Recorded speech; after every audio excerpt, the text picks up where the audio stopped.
दोस्तों आज का जो वीडियो है वो वेरी इंपॉर्टेंट है, क्योंकि दोस्तों आज हम एक प्रॉब्लम विजिट के बारे में बात करने वाले हैं। ये कस्टमर का जो कहना है कि हमारे मोटर का स्टार्टर जो है बार बार गिर रहा है 10-15 मिनट के बाद। वो क्यों गिर रहा है? आप देख सकते हो, आप मोटर लगभग 10-11 एम्पीयर ले रही है। तो मैं शुरू से आपको बताऊँगा तो आपको सारी चीज़ें समझ में आ जाएगा। कस्टमर का फ़ोन आया, उससे पहले आप देख लो कि 13-21 का रिले है, 13-21 का रिले है और रिले जो सेटिंग है वो 21 के ऊपर है और मोटर 250 फीट पे डली है जो कि 5 आवर्स का पंप है, जो कि 10, 11, 12 के आसपास करंट लेना चाहिए। 15 ले तो भी कोई प्रॉब्लम नहीं है, 12, 13, 14, 15 तक ले कोई प्रॉब्लम नहीं है। लेकिन प्रॉब्लम ये है कि रिले जो है यहाँ पर 21 के ऊपर सेट है और मोटर करंट ले रही है 11, लेकिन फिर भी स्टार्टर जो है 10 मिनट हो जाएगी। मेरे को कस्टमर का फ़ोन आता है और कस्टमर कहता है कि हमारे मोटर का जो स्टार्टर है वो 10-15 मिनट के बाद गिरा देती है। किस चीज़ के अंदर? तो वही हम देखने के लिए आए। और यहाँ पर सबसे ज़्यादा ज़रूरी होता है क्लैंप मीटर। तो क्लैंप मीटर लगा के हम इस तार को रख देंगे और हमको इस क्लैंप मीटर के आंकड़ों के ऊपर नज़र बनाए रखनी होती है कि इस आंकड़ों के अंदर क्या चेंजेस आती हैं, क्योंकि इसी आंकड़ों के ऊपर हमको पता चलेगा कि मोटर का जो फॉल्ट है वो किस चीज़ के अंदर है। अब आप सोचोगे कि आप 10-11 करंट ले रही है तो मोटर का फॉल्ट नहीं है, लेकिन ऐसा भी नहीं है। कुछ मोटर ऐसी हो जाती हैं कि 10-11 करंट लेती है, लेकिन 10-15 मिनट के बाद, 1 घंटे के बाद, 2 घंटे के बाद गर्म होकर हीट होके बुशिंग के अंदर जाम होके स्टार्टर भी गिरा देती है। लेकिन प्रॉब्लम वही तो नहीं, या फिर रिले के अंदर भी प्रॉब्लम हो सकता है कि रिले जो है वो ख़राब होने के बाद भी ये स्टार्टर कुछ इस प्रकार गिराती है, लेकिन अभी तक कुछ पता नहीं चला। अब जब कभी आप मोटर ऐसी चेक करने के लिए जाएं तो आप एक काम कर लीजिए कि कैमरा जो है आप इस तरह जो है साइड में लगा के रख दीजिए, क्योंकि हम क्या होता है कि 10-15 मिनट का समय ज़्यादा होता है, कैमरे को मतलब उसको आंकड़ों को देखना मुश्किल हो जाता है, क्योंकि कैमरा में अच्छी तरह से कैद होता है, उसी तरह हम आंकड़ों को जज नहीं कर सकते। अब मेरे को आपको पूरी तरह से दिखाना था कि स्टार्टर गिरता है कि नहीं, इसीलिए जो है मैंने जो है कैमरा अपने हाथ के अंदर लिया हूँ।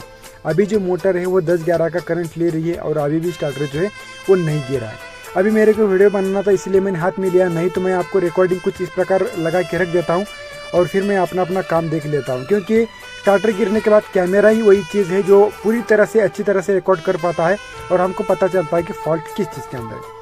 थोड़ा सा आप एम्पीयर मीटर के ऊपर, आंकड़ों के ऊपर थोड़ा सा नज़र बनाए रखिए, क्योंकि ये आंकड़े हमको बताने वाले हैं कि मोटर के अंदर फॉल्ट है या फिर स्टार्टर के अंदर।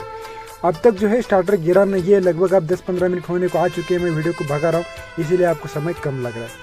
अभी जो है स्टार्टर नहीं गिरा है, फिर भी अभी जो मोटर है 12 करंट ले रही है कुछ। अभी देखिए, अब आप आगे बनी रही, आपको सारी चीज़ें आपको समझ में आ जाएंगी। अब आप थोड़ा सा ध्यानपूर्वक देख लेना, क्योंकि मैं वीडियो को भगा चुका हूं और अब जो है वो कंडीशन आने वाली है, हमको पता चलने वाला है कि फॉल्ट किस चीज़ के अंदर है। आप थोड़ी सी नज़र बनाए रखना। अब देखिए, अभी जो मोटर है लगभग 10-15 मिनट हो चुके हैं, लेकिन फिर भी 12.6 का करंट ले रही है। अभी भी जो स्टार्टर गिरा नहीं है। जो मालिक का कहना था कि 10-15 मिनट के बाद स्टार्टर गिर जाता है, अभी तक जो है स्टार्टर नहीं गिरा है और मेरी जो नज़र है वो इसी स्टार्टर के ऊपर है कि ये कब गिरता है और उस वक्त इस मोटर का करंट क्या होगा, क्योंकि उसी के ऊपर हमको पता चलेगा कि मोटर के अंदर फॉल्ट क्या है। अब देखो, स्टार्टर गिर चुका है और मोटर 0-0 करंट ले रही है। मैं दोबारा से दिखाता हूँ। देखिए, 12.5 करंट ले रही है और स्टार्टर जो है 12.5 करंट ले रही है, तभी जो है झट से गिर जाता है। मैं फिर से एक बार आपको दिखाना चाहूँगा, आप फिर से एक बार नोटिस कर लेना।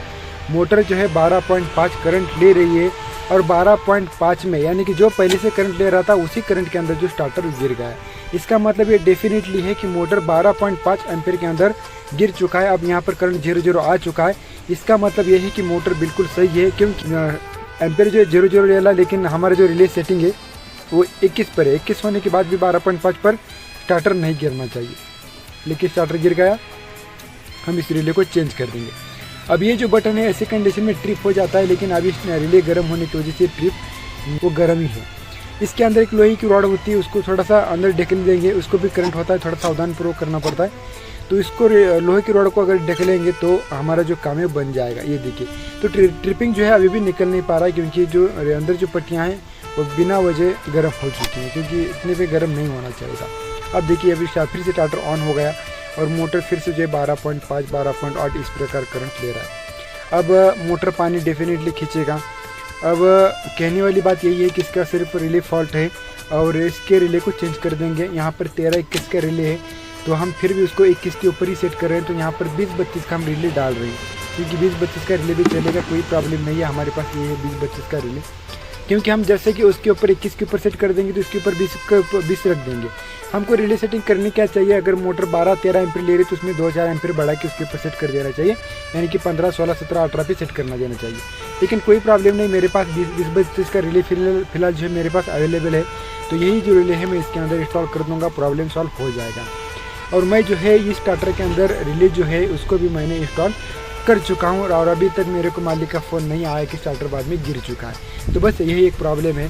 तो आप ध्यानपूर्वक फिर से एक बार सुने कि अगर मोटर ज़्यादा करंट लेके अगर स्टार्टर गिर रहा है तो मोटर के अंदर प्रॉब्लम है, लेकिन सेम एम्पेयर के अंदर शुरू से लेकर लास्ट तक अगर वही एम्पेयर है और फिर अगर स्टार्टर गिर रहा है तो मोटर को जितना करंट ले रही है उतना हमेशा ले रही है।